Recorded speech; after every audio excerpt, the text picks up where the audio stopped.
All right, here it is. Here's that 300. 300 Win Mag, man. I shoot a lot of big game at 1,000 yards plus. Actually, really, my longest shot on an animal is probably 250 yards. But David Dury here is going to talk to me about this brand new 300 Win Mag. He's got it all scoped out for me, all set, and we're going to be reaching out longer shots on Wide Open. Wide Open Outdoor Adventure. I'm fired up, man. I'm going to meet David Dury, great friend of mine. New shop right here, just off 410.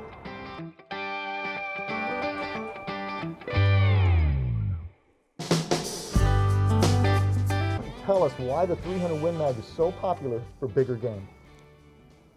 All right, the 300 Win Mag is really your next step in caliber. Once you have your 270, 708, or 6.5 Creedmoor, your next step up in caliber is the 300 Win Mag.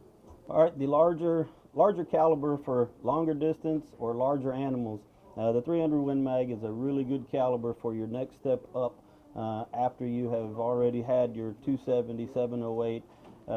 When you want to go out, shoot an elk, shoot a mule deer at a long distance, there really is no better caliber out there than the 300 Win Mag. It's your next step up. You're talking about a 180 grain bullet, over 3,000 feet a second, larger bullet, larger game, longer distance. You know, here at Dury's Gun Shop, they basically put this scope on this rifle. They got this vice muzzle brake installed. They put on the scope with a cap.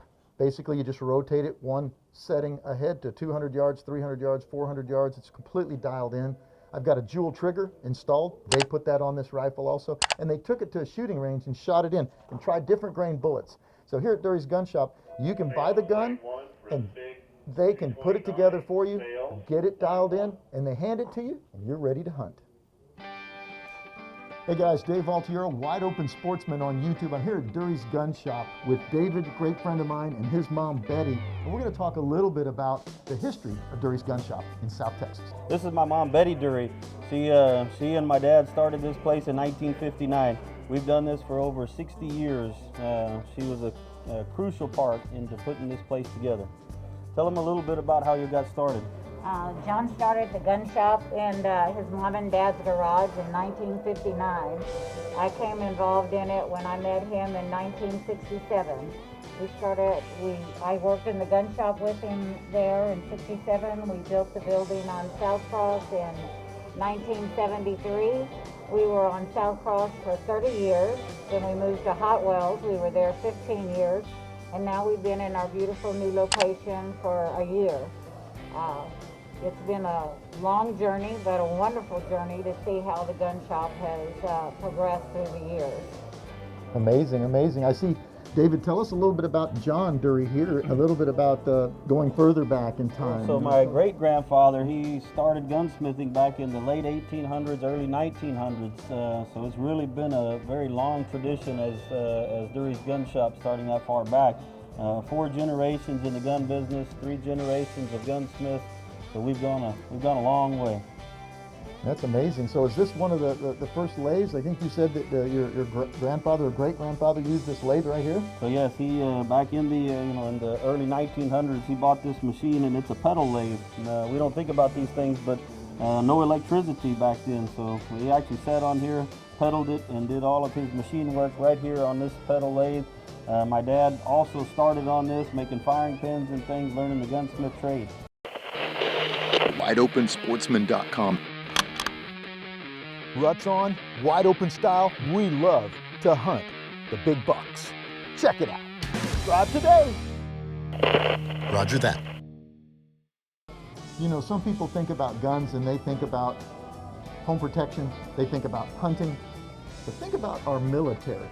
Think about the importance of ammunition and weapons to protect our country and defend our freedom. It's amazing the gunsmith work that's necessary to keep these pieces of equipment operating, whether it's home defense or hunting or protecting our country. Some of my friends think it's political. They think the government is controlling guns. That may happen someday, but that's not why the guns are flying off the shelves. Tell us a bit about demand, Dave.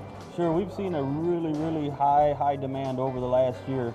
It started at the beginning of this with COVID. When COVID came in, people were nervous that the police were not going to be able to protect them at their houses, and they came in and bought their protection guns here, shotguns, handguns, and ammunition. So we saw the first demand come in with that.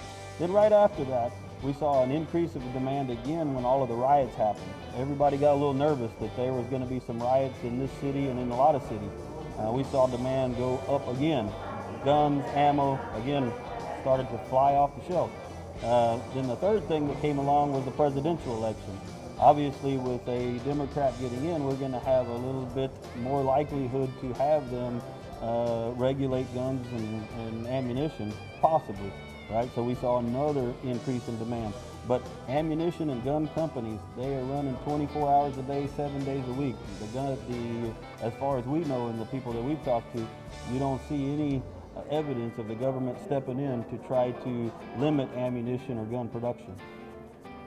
You know, at Wide Open, we love hunting, we love the outdoors, and we love the experience of being in pursuit of animals and managing the numbers on these ranches. White-tailed deer populations, they need to be managed. So when you look at gun control, when you look at the supply and demand efforts, right now, it's important to know what's happening and why.